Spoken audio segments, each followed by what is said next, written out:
উত্তর চব্বিশ পরগনার বসিরহাটে মহকুমার হাসনাবাদের ভারত বাংলাদেশের সীমান্ত কাটাখাল এলাকার ঘটনা।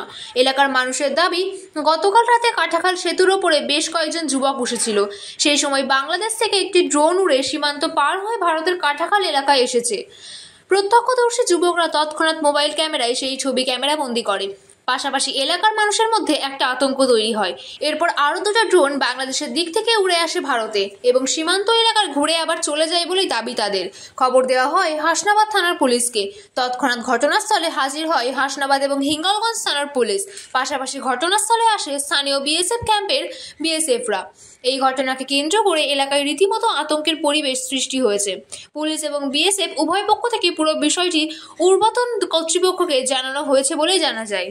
আমি এক খরিদ্দারের কাছে জিজ্ঞাসাবাদ করলাম, ও আমাকে বললো যে এই ব্যাপার কালকে বিএসএফ এসেছিল, থানা এসেছিল, ওই করতে করতে কি উড়েছিল ওখানে?